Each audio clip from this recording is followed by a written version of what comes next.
அண்ணா யாரு?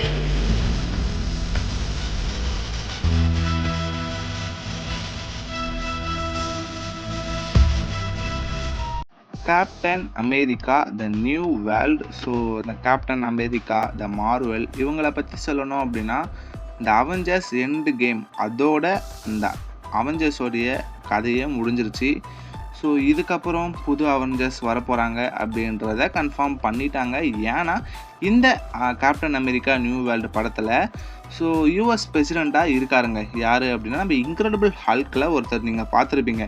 அவர் வந்து மேஜராக இருப்பார். அவர் வந்து ரொம்ப டெரராக இருப்பார். அவர் பொண்ணு இருப்பாங்க. அவங்க பொண்ணு தான் வந்து நம்ம ப்ரூஸ் பேனரை லவ் பண்ணுவாங்க. ஸோ இப்படி பண்ணும்போது கடைசியில் நம்ம மேஜரும் கொஞ்சம் மனம் திருந்தி இவன் நல்லவன் சொல்லி கடைசியில் நம்ம மேஜர் பண்ண ஒரு சின்ன தப்பு என்னென்னா, கூட இருந்தவனை வந்து அந்த மாதிரி ஆக்கணும்னு சொல்லி ஆக்கி அவன் வில்லனா அவன் சண்டை போட்டு அது முடிஞ்சிடும். இப்போ இந்த படத்தில் என்னென்னா, அந்த படத்தில் மேஜராக வந்தவர் இந்த படத்தில் யூஎஸோடைய பிரசிடெண்ட்டாக வராது. ஸோ வந்தவர் ரெட் ஆல்காக இருக்காருங்க. ஸோ இப்போது இந்த படத்தை நான் சிம்பிளாகவே சொல்லிடுறேன், எதுக்கு இந்த படத்துக்கு இவ்வளோ ஹைப்பு. ஸோ நிறைய ஹைப் இருந்துச்சு. இந்த படம் ஹைப்புக்கு உண்மையாக ஒர்த்தபுளான படம். மார்வல் சைட்லேருந்து ஒரு பெஸ்ட்டான படம்.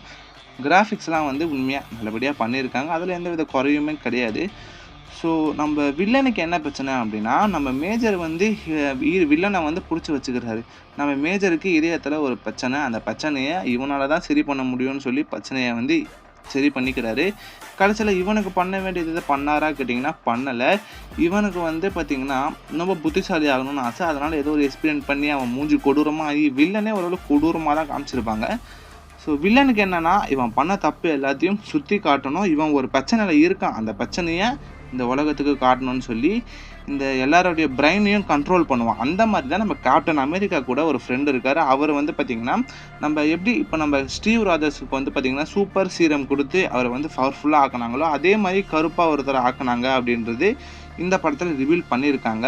ஸோ அப்படி இருக்கும்போது அவர் வந்து பார்த்திங்கன்னா, நம்ம ஏன் நம்மளுடைய பிரசிடெண்ட்டை கொல்லணும்? ஸோ இதுக்கு பின்னாடி யார் தான் இருக்கா அப்படின்னு பார்த்தா வில்லன் இருக்கான். வில்லன் வந்து எல்லார பிரெயினையும் கண்ட்ரோல் பண்ணி நம்ம பிரசிடெண்ட்டை கொல்ல ட்ரை பண்ணும்போது, நம்ம பிரசிடெண்ட் யார், இந்த இன்க்ரெடிபிள் ஹல்க்கு, இந்த பெக்கி, இவங்க எல்லார பற்றியும் பேசி ஒரு நல்லபடியாக முடிச்சிருக்காங்கன்னு சொல்லணும்.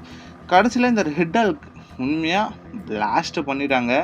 ஸோ இந்த மாதிரி ஒரு ஹல்க்கை தான் நம்ம வந்து எதிர்பார்த்தோம். பட் ஆனால் கிடைக்கல. ஸோ மேபி ரெட் ஹல்க்கை வச்சு ஃப்யூச்சரில் ட்ரை பண்ணலான்னு நினைக்கிறேன். வித்தியாசமாக யோசிப்பாங்கன்னு தான் நினைக்கிறேன்.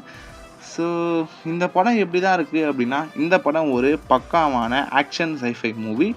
ஸோ மார்வலோடைய போன வருஷத்து படத்தை எடுத்து பார்த்தீங்க அப்படின்னா எந்த படமுமே சரியாக போகலை. பட் இந்த படம் நல்லபடியாக போகணும்னு வேண்டிக்கிறேன். ஸோ இந்த வீடியோ சிம்பிளாகவே நான் மேக் பண்ணிக்கிறேன். ஸோ இந்த படத்தில் எனக்கு ரொம்ப பிடிச்சது அப்படின்னா கண்டிப்பாக ரெட் ஹல்க் போர்ஷன் தான். ஒரு 15 to 20 நிமிஷம் தான். ஆனால் பிளாஸ்ட் பண்ணிட்டாங்க. செக் பண்ணி பாருங்கள் the captain America new world.